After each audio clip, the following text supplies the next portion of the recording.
Ассаламу алейкум, мінеке суды аштық. Ал енді кеттік. Апа.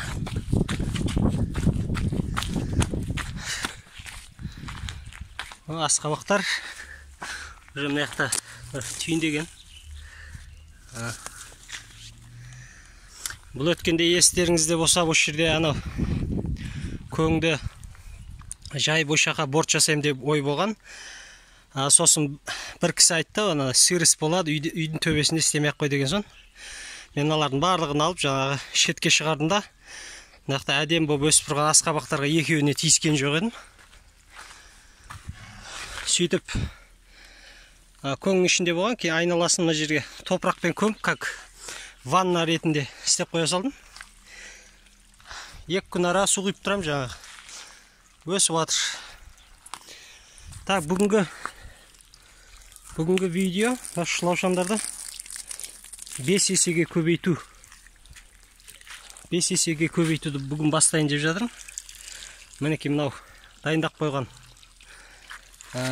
көңіміз жаңа құрғатылып, осы жерде яма бар, ортасында яма. Енді бірінші не істейміз? Ең бірінші бұны ылғалдап шығамын мен. Көңнің бәрін ылғалдап шығамын. Сосын барлығын осы ылғалдап болған соң ішіне шұбалшандарды салатын болам. Расчет 1 квадрат метрге 2 коробка. 2 коробка расчетпен істеймін. Сонда мысалға мына жақта менде 13 метр болса, шамамен 3 квадрат 2 айлық шұбалшан салатын болам. Видеоны енді паузаға қойып қоямын мен. Ыңғайсыз болып отыр, бір қолмен істеуге. Кейін монтаж жасап, келесі кезеңдерді де қосатын боламын.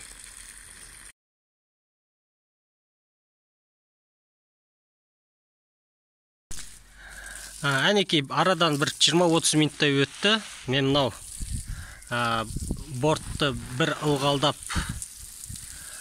ылғалдадым. Енді математически есептеу жасау керек. Мен ойлаймын былай. Мына шетте 1 метр жоба, ұзындығы 13 метр болды. Шамамен сонда 13 квадрат бізде бар.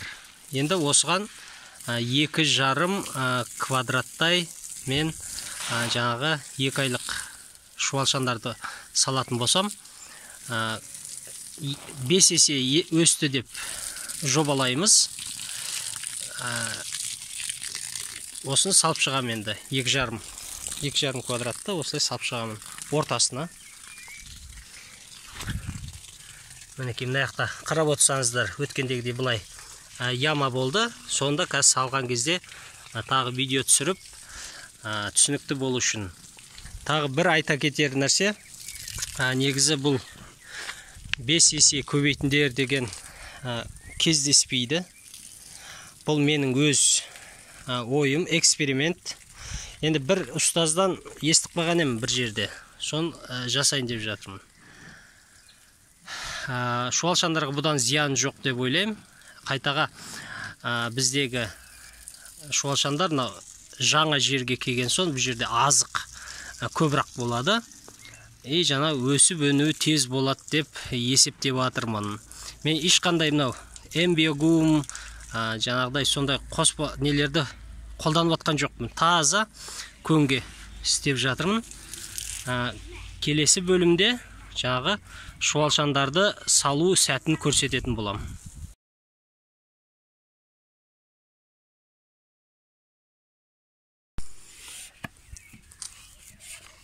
Мен шұбалшандарды шелекпен апарайын деп жатырмын.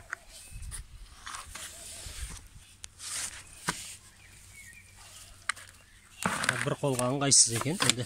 Осы айырмен аламыз да. Салып. Мінеке арасында шұбалшандар, майда шұбалшандар өте көп. Енді неде көрмейтін шығармын сізге көрсете ғой.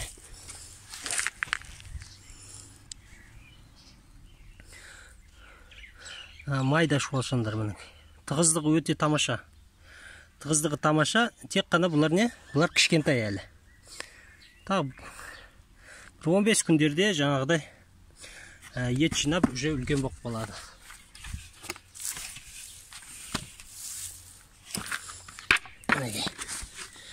Тығыздығы өте тамаша.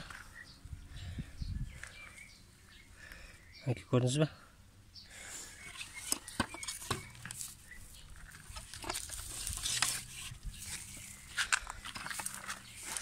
Осылай жасаймын. Және кеттік енді. Арасында өлең айтып қойсаңыздар да болады. Осылай баратқан кезде айқай-ақ-оу деп. Келеміз. Төбеден бастаймыз енді. Яма.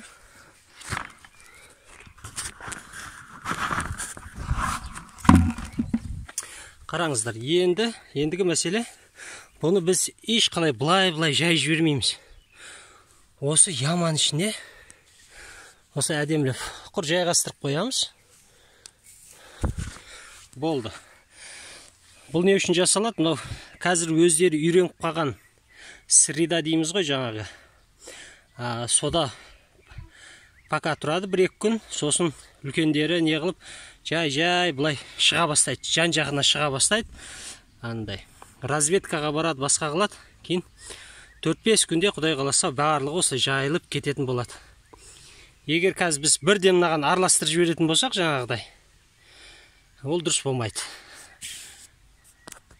Солай Құдай қаласа осылай жаңағыдай тастап шығамындағына. Кейін үстіне анасы ескі шөп, сабан, сондай нәрселерді үстіне төсеп, кейін жақсылап және не істеймін? Суғарамын. 1-2-3 күн жақсылап суғару керек бұны. Жаңағы ылғалдығын нормализовать ету керек та. Себебі неге десеңіздер, мына жақта крупный болған. Астына су онша өте қойған жоқ қазір. Сон барлығын ылғалдап, 60-70% влажностьқа жеткізу керек біз. Келесі бөлімде кездескенше. Мен пауза қойып тұрып, кейін монтаж жасаймын. Бір-біріне қосам видеоларды.